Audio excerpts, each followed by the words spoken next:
ہمارے چینل میں آپ کو خوش آمدید۔ آج کی ہماری کہانی ایک اندھی لڑکی کے بارے میں ہے۔ ایک وقت کی بات ہے، ایک دور دراز ریاست میں ایک اندھی لڑکی رہتی تھی۔ اس کا نام آصفہ تھا۔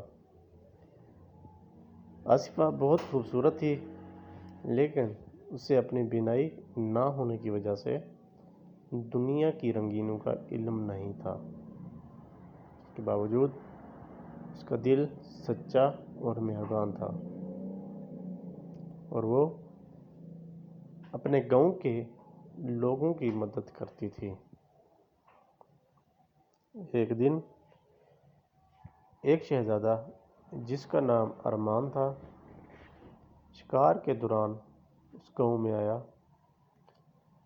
ارمان ایک بہادر اور خوبصورت شہزادہ تھا، لیکن اسے اپنی دولت اور طاقت پر بہت غرور تھا۔ گاؤں میں داخل ہوتے ہی اس کی ملاقات آصفہ سے ہوئی۔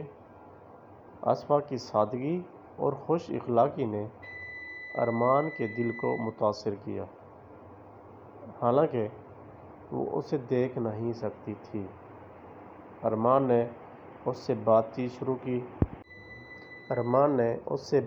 شروع کی اور دن بدن وہ آصفہ کی خوبصورت شخصیت سے مزید متاثر ہوتا گیا۔ آصفہ کے اندھیرے میں بھی روشنی تلاش کرنے کی صلاحیت اور دل کی گہرائیوں سے دنیا کو محسوس کرنے کا ہنر ارمان کے دل کو بدلنے لگا۔ کچھ دن بعد ارمان نے آصفہ کو بتایا کہ وہ ایک شہزادہ ہے اور اس سے شادی کرنا چاہتا ہے، لیکن آصفہ نے کہا کہ وہ اس کی پیشکش قبول نہیں کر سکتی، کیونکہ وہ سمجھتی ہے کہ وہ کسی شہزادے کے لیے مناسب نہیں ہے۔ ارمان نے اس سے وعدہ کیا کہ وہ اس کی بینائی واپس لانے کے لیے کچھ بھی کرے گا۔ ارمان نے ملک بھر کے طبیبوں سے مشورہ کیا اور آخر کار ایک طبیب نے اسے ایک جادوئی جڑی بوٹی کے بارے میں بتایا جو کہ آصفہ کی بینائی واپس لا سکتی تھی۔ وہ جڑی بوٹی ایک خطرناک پہاڑ کی چوٹی پر اگتی تھی۔ ارمان نے بغیر کسی ہچکچاہٹ کے اس پہاڑ کی طرف سفر کیا۔ کئی دنوں کے بعد ارمان نے وہ جڑی بوٹی حاصل کی اور اسے آصفہ کے پاس لے آیا۔ جڑی بوٹی کے استعمال کے بعد آصفہ کی بینائی واپس آ گئی۔ جب آصفہ نے پہلی بار ارمان کو دیکھا تو اس کی آنکھوں میں خوشی کے آنسو تھے۔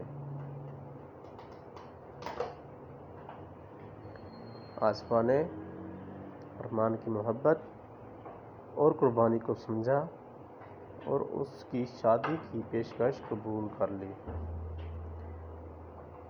دونوں نے شادی کر لی اور اپنے گاؤں میں رہنے لگے۔ ارمان نے اپنے ریاست کی ذمہ داریاں سنبھالنے کے ساتھ ساتھ گاؤں کے لوگوں کی مدد بھی جاری رکھی۔